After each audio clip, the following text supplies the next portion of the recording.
معراج کی رات. عظمت رسالت کا ایک اور بہت اہم پیغام. معراج کے حوالے سے ایک جملہ کہہ دوں کیونکہ آج شب معراج بھی منائی جاتی ہے. برادران اہل سنت کے یہاں تو طے شدہ بات. اب یہاں فرق اس لیے ہو گیا کہ برادران اہل سنت کے یہاں معراج صرف ایک بار ہوئی ہے اور ہماری روایتوں میں رسول کو کئی مرتبہ معراج ہوئی. ایک روایت میں تو 52 کا عدد ہے. آپ حضرات عمرے یا حج پر اگر گئے ہیں تو آپ کو معلوم ہوگا کہ وہاں بہت زیادہ ریکمینڈیشن کہ اپنے اسٹے میں 52 طواف آپ کریں. یہ 52 کے عدد کی بھی ایک اہمیت ہے. انگریزی سال میں تو ویک بھی 52 ہے, اس سے ایک مناسب ہے. 52 مرتبہ پیغمبر کو معراج ہوئی. لیکن اگر 52 کے فیگر پر ہم یقین نہ بھی کریں تو یہ تو طے شدہ بات ہے کہ کئی بار معراج ہوئی. اور جب کئی بار معراج ہوئی ہے تو ہر بار الگ تاریخ تھی. تو وہ روایت بھی صحیح ہے کہ معراج رمضان میں, وہ روایت بھی صحیح ہے کہ معراج ربیع الاول میں, وہ روایت بھی صحیح ہے کہ معراج 27 رجب کو ہے. وہ اچھا, اور پھر وہ جو ایک اختلاف ہے معراج کہاں سے ہوئی. بعض کتابوں میں ہے کہ خانہ کعبہ سے ہوئی, بعض کتابوں میں ہے کہ ام ہانی کے گھر سے ہوئی, بعض کتابوں میں اس شیب ابی طالب سے ہوئی جہاں کے مصائب کل کے مجلس کے آخر میں آئے تھے. وہ بھی صحیح ہے. اگر کئی بار معراج ہوئی ہے تو ایک بار یہاں سے, ایک بار یہاں سے, ایک بار یہاں سے, ایک بار یہاں سے. البتہ جو سب سے مشہور اور سب سے اہم معراج جس کو آج برادران اہل سنت مناتے ہیں, اس کو میں نے سب سے اہم معراج کیوں کہا کیونکہ اس کا اب آج کی اصل تاریخ سے ایک ربط بن رہا. قرآن کریم اس معراج کے لیے کہہ رہا ہے سبحان الذی اسری بعبدہ لیلا من المسجد الحرام الی المسجد الاقصی الذی بارکنا حولہ لنوریہ. ریزن بتا رہا ہے معراج کیوں ہوئی. آخری معراج, سب سے اہم معراج. پاک ہے وہ ذات جو اپنے بندے کو مسجد الحرام سے مسجد اقصی لے گئے. یہ مسجد اقصی نہیں جو یہاں بیت المقدس یا مقدس کہلاتی ہے, نہیں, آسمان, آخری آسمان کی آخری مسجد. قرآن نے اس کے بعد ایک لفظ تھا لے. کیوں لے کے گئے؟ لے تو رہی ہو. ہم اس کو دکھانا چاہتے تھے من آیاتنا, اپنی نشانی. اور یہیں پر مولا کی حدیث آئی انا آیت اللہ الکبریٰ, اللہ کی سب سے بڑی نشانی تو میں ہوں جو معراج کی رات رسول کو دکھائی گئی.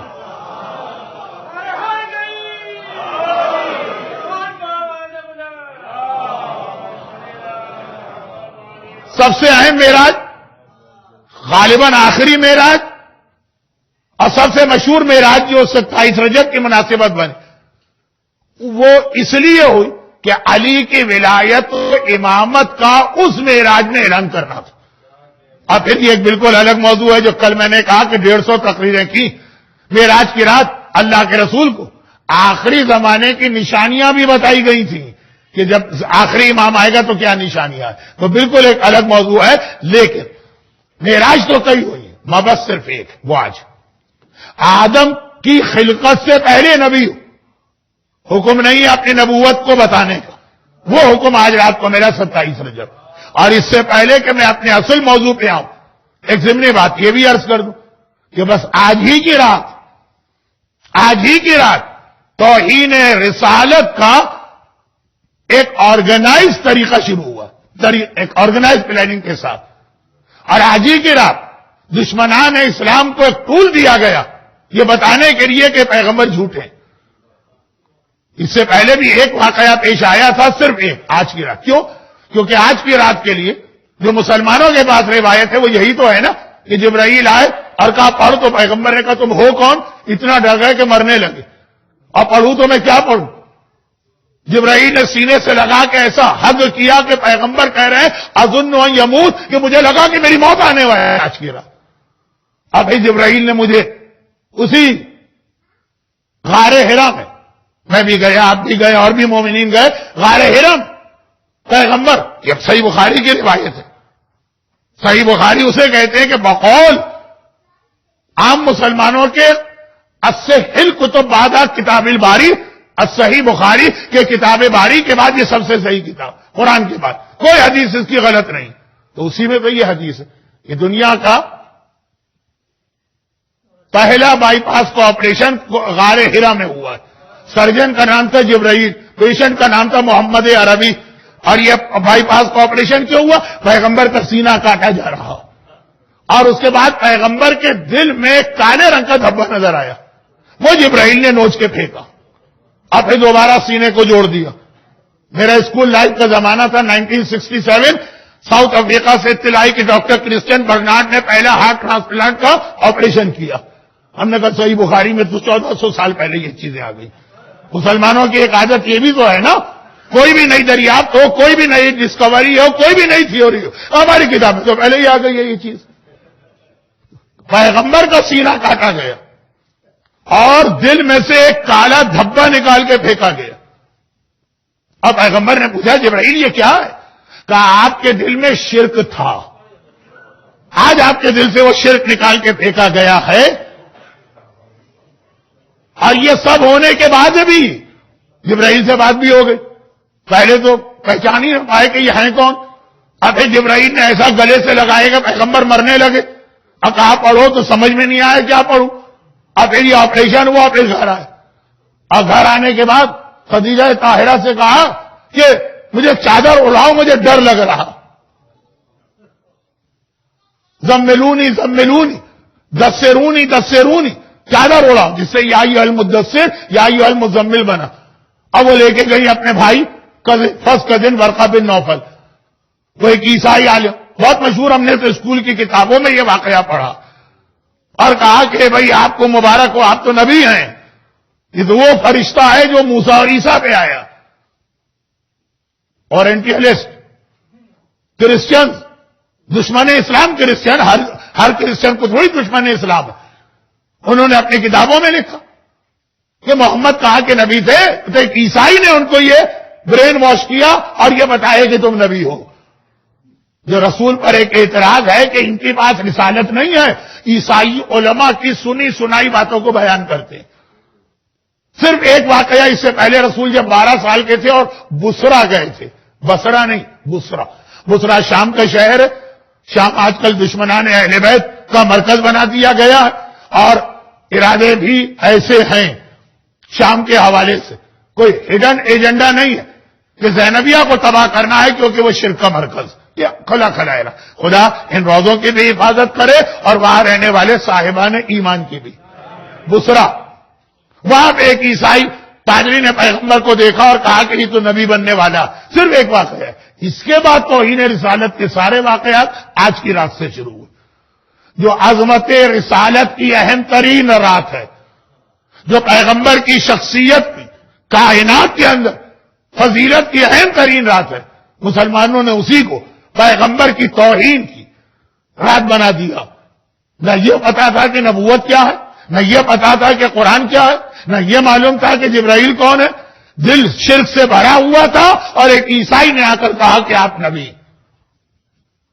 اس کے برعکس ہمارے یہاں جو روایتیں, میں ساری روایتیں پڑھ بھی نہیں رہا ہوں اس لیے کہ وقت ویسے ہی آج اعمال کی وجہ سے ذرا کم وقت ہوا, اور پھر مزید میں نے اتنی لمبی تمہید باندھی. ہمارے یہاں کیا روایت کہ بھئی آج کی رات کی ہسٹری کیا. اللہ کے رسول جب ان کی ایج 35 سال کی ہوئی 35, تو اکثر غار ہرا میں آ کے عبادت کرتے ہیں. آج کل مسلمانوں میں بھی بلکہ مومنوں میں بھی ایک سلسلہ شروع ہوا ہے, غالباً اس کو انگلش میں میڈیشن کہتے ہیں, مراقبہ. جاؤ جا کے پہاڑ کے غار میں اکیلے اور تنہا بیٹھ جاؤ اور اس کو غار ہرا سے ملاتے ہیں, جبکہ قطعاً غلط, وہ پھر ایک الگ موضوع ہے. لیکن پیغمبر بہرحال جانے لگے, اور اس دوران خدیجہ طاہرہ بھی آتی ہیں اور مولا کائنات بھی آتے ہیں. بلکہ ایک جملہ میں اپنی طرف سے حدیث نما بنا کے پیش کر دوں, اگر آپ کو ٹائم مل جائے. اعمال تو آپ کو جو بتائے, کچھ کروائے گئے, کچھ بتائے گئے. کل کا دن یا آج کی رات نہج البلاغہ کا خطبہ نمبر 191, بہت لمبا خطبہ ہے, تو اس کا جو لاسٹ پورشن ہے وہ آپ پڑھ لیجئے گا, خطبہ قاصعہ. اب جب نمبرنگ بتائی جائے نہج البلاغہ کی نا, تو 1+1- کا خیال کیجئے گا. کیونکہ نمبرنگ میں ذرا اختلاف ہے، خطبہ قادسیہ 190 یا 191. اس میں مولا کائنات نے غار حرا میں آج کی رات کی کیفیت بتائی، مبعث کی صحیح معنوں کے اندر تشریح مولا کے اس خطبے کے اندر ہے، بہت اہم خطبہ. کہا کہ میں تو بچپنے سے رسول کے ساتھ اس طرح سے چلتا تھا جیسے اونٹنی کے پیچھے اس کا بچہ چلتا ہے، اور رسول کس طرح سے میری کیئر ٹیکنگ کرتے تھے. بلکہ اگر یہ جملے کسی عالم نے لکھے ہوتے تو شاید آپ کو اچھا نہیں لگتا، لیکن وہاں تو نہج البلاغہ میں مولا کے جملے کہ مجھے اپنے پہلو میں لٹاتے ہیں، مجھے کس طرح سے تھپکی دے دے کے سلاتے ہیں، غذا کو پہلے اپنے منہ میں چبا کے نرم کر کے پھر مجھے کھلاتے ہیں، یہ وہی خطبہ. اور اس میں پھر آیا کہ میں ہر جگہ ساتھ رہتا تھا، حتیٰ غار حرا میں بھی ساتھ تھا. اب ادھر یہ بات ہو رہی ہے کہ پیغمبر اکیلے تھے تو جبرائیل کو دیکھ کے ڈر گئے. یہاں مولا کی گواہی. تو خیر اب وہ بہت ساری باتیں جمع ہو رہی ہیں مختصر. آج کی رات ختم ہوئی، فجر کا وقت جب آپ روزہ شروع کریں گے، جبرائیل 70,000 فرشتوں کے ساتھ آئے اور اپنے ساتھ ایک جنت کا تاج لائے، جنت کا لباس لائے، جنت کے سونے کی کرسی لائے. کرسی لا کے غار حرا میں رکھی. اب آپ کہیں گے غار حرا میں ایک آدمی کے کھڑے رہنے کی جگہ نہیں، یہ مادی چیزیں نہیں ہیں، یہ سب روحانی چیزیں. وہ کرسی رکھی، پیغمبر کو بٹھایا، جنت کا لباس، اوپر کی عبا پہنائی، سونے کا تاج. باقاعدہ یہ چھٹے امام کا جملہ ہے، ہاتھ باندھ کے ایسے کھڑے ہوئے جیسے غلام اپنے آقا کے سامنے کھڑا ہوتا. اور پھر یہ پہلی وحی پہنچائی، بسم اللہ الرحمن الرحیم، اقرا بسم ربک الذی خلق. آج بچوں کے لیے آج قرآن کی برتھ ڈے، آج کی رات قرآن نازل ہونا شروع ہوا. قرآن دنیا کے سامنے کب آیا؟ 23 سال میں پہلی آیت، پہلی وحی، پہلی 5 آیتیں آج کی رات.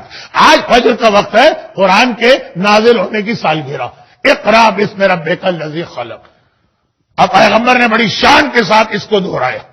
راوی نے ایک سوال کیا امام سے، بہت ساری چھوٹی چھوٹی باتیں میں جمع کر رہا ہوں، اصل عنوان پہ آ ہی نہیں پا رہا ہوں، لیکن اب آتا ہوں.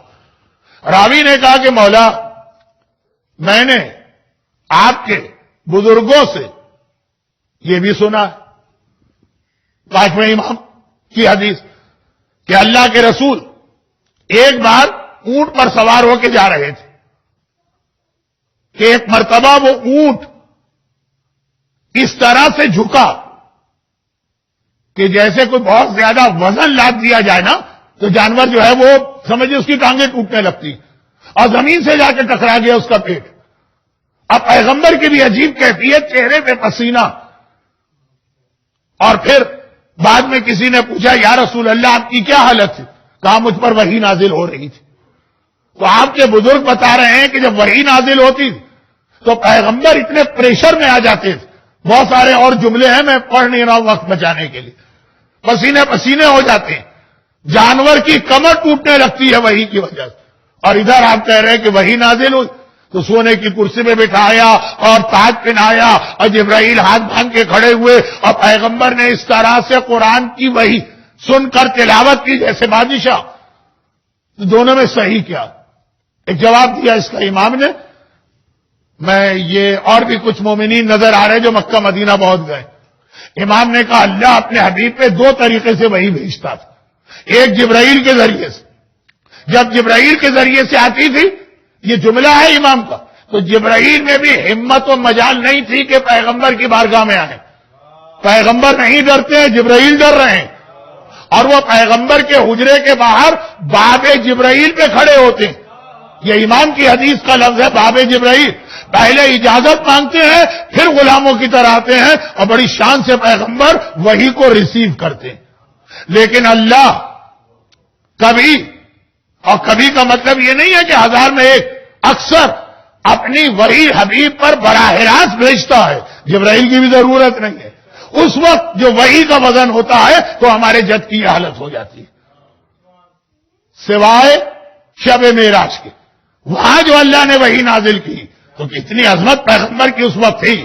لیکن باقی یہ فرق ذہن میں رکھو، جبرائیل کی وجہ سے پیغمبر کبھی ڈرے نہیں ہیں، جبرائیل کی وجہ سے پیغمبر کبھی وحی میں زبان لڑکھڑائی نہیں ہے، وہ تو ہاتھ باندھ کے غلاموں کی طرح تھا. آج کی رات پہلی وحی چونکہ جبرائیل کے ذریعے آئی، ہاتھ باندھ کے آیا، اقرا بسم ربک الذی خلق خلق الانسان من علق اقرا وربک الاکرم الذی علم بالقلم علم الانسان ما لم یعلم.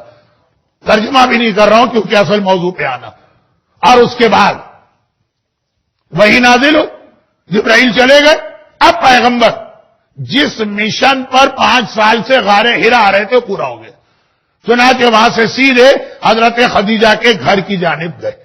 یہاں پہ ایک لفظ اور آتا، اور وہ یہ کہ جب پیغمبر اب جو غار ہرا سے نکلے تو وہ جو پیغمبر کے چہرے کا نور ہے کہ آدھی رات کو بھی جب پیغمبر بستر پہ لیٹتے ہیں تو پورا حجرہ روشن ہو جاتا ہے. اچھا صحیح بخاری کی باقی باتوں کو تو ہم صحیح نہیں مانتے، اس کو صحیح مانیں گے کہ حضرت عائشہ کہتی ہیں کہ جی وہ اتنی روشنی ہوتی تھی جب پیغمبر حجرے میں آتے تھے کہ اگر سوئی زمین پہ گر جائے تو میں روشنی میں سوئی ڈھونڈ لیتی تھی. یہ غار ہرا میں آج کی رات پیغمبر کا نور اس وقت تک چھپا ہوا تھا. آج کی رات کے نور چہرے پہ آیا، نور ہمیشہ سے تھا، آج چہرے پہ آیا، آج سے چہرہ اتنا روشن ہو گیا. تو میرا ایک سوال اکثر ہوتا ہے مجلسوں میں، ہمارے بزرگ علماء مولانا آج تک اردو ممبر کا سب سے بڑا خطیب شمس العلماء مولانا صفت حسن صاحب کا سوال ہوتا تھا. ان کا سوال یہ تھا کہ اگر یہ بات کہ حضرت عائشہ سوئی کو ڈھونڈ لیتی ہیں، پرانے زمانے کا اندھیرا جب لائٹ وائٹ کچھ نہیں تھی، اتنا روشن چہرہ تو ہر ایک کو معلوم ہوگا تو یہ روشنی کب سے آئی؟ یا تو ولادت سے آئی ہوگی یا رسالت کے اعلان سے آئی ہوگی. تو رسالت کے اعلان سے آئی. شب ہجرت جب مولا بستر رسول پہ لیٹے ہیں تو کافروں کو یہ احساس کیوں نہیں ہو رہا کہ یہ تو رسول نہیں لگ رہا، یہ تو کوئی اور ہے؟ رسول کے چہرے میں تو نور ہوتا ہے. اس کا مطلب یہ ہے علی کے چہرے سے بھی وہی نور ظاہر ہو رہا تھا.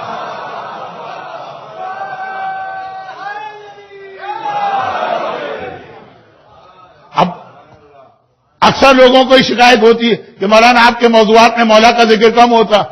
آج کی رات جب میں پڑھتا ہوں تو الٹی شکایت ہوتی ہے کہ مولانا آج کی رات تو رسول خدا کی رات ہے اور اس کے اندر آپ مولا کا ذکر لائے. اس کی وجہ ابھی آ رہی ہے، خطبہ قاسیہ کا میں نے ریفرنس ایک خاص وجہ سے دیا کہ ایک بار پیغمبر حجرہ خدیجہ میں آئے، غار ہرا سے چلے اور حضرت خدیجہ کے گھر پہنچے، چہرہ اتنا نورانی. البتہ اب یہ دن کا وقت ہو چکا.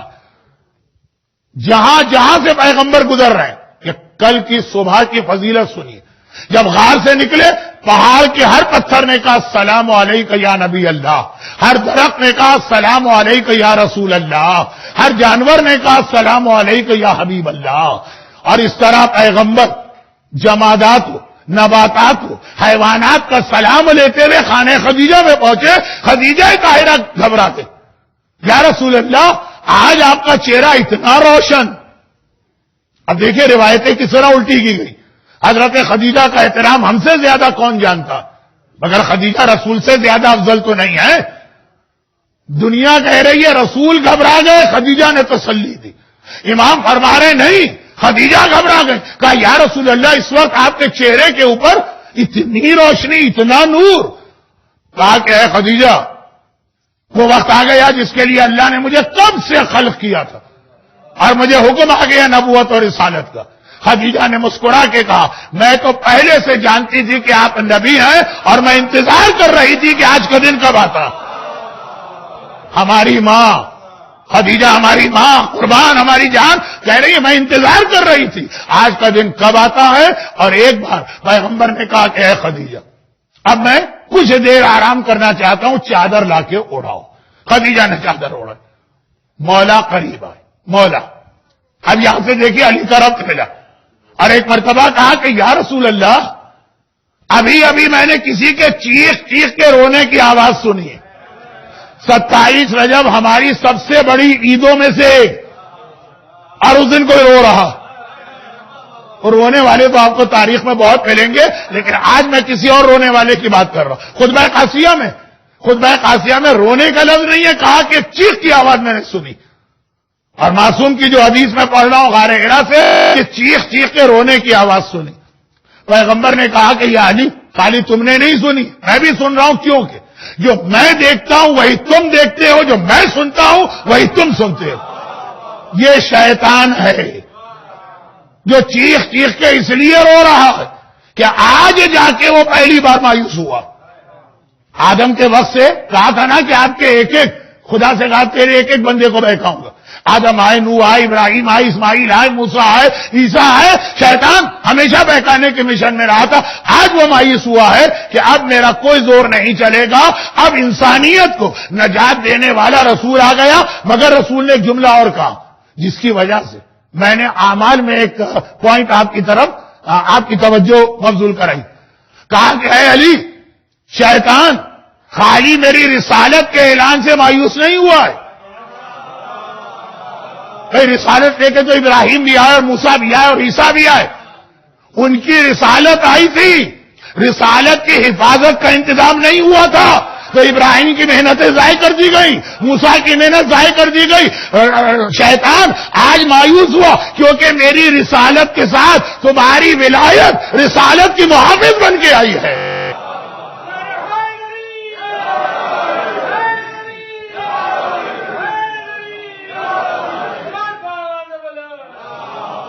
ستائیس رجب اعلان رسالت کی بھی تاریخ ہے اور ولایت محافظ رسالت ہے اس کی بھی تاریخ ہے کہ اب شیطان کو یقین کہ ابراہیم اور موسیٰ اور عیسیٰ کی رسالت کو ان کے بعد تباہ کیا جا سکتا ہے. میری رسالت تباہ نہیں ہوگی کیونکہ اس کا محافظ رہے گا. علی ہے تو علی رہے گا, آخری زمانے میں علی کا بیٹا پردہ غیبت میں صحیح لیکن بحیثیت محافظ رہے گا. تو آج کی رات بہت ساری خوشیاں جمع ہو گئی. مگر پھر اس کے بعد آخری دو جملے باتیں تو اور کہنا تھی, خاص طور پر اس حوالے سے کہ علی محافظ رسول بن رہے ہیں. اور جیسا میں نے کل کہا کہ یہ رسول کو, یہ علی کو اپنے باپ ابو طالب کی میراث ملی. دیکھیں قرآن نے ایک اعلان کیا وما کنت متخذ المضلین عضدا, یہ قرآن کی آیت. اے حبیب تمہارا اور موسیٰ کا معاملہ الگ ہے, تمہارا اور عیسیٰ کا معاملہ الگ ہے, تمہارا اور نوح کا معاملہ الگ ہے.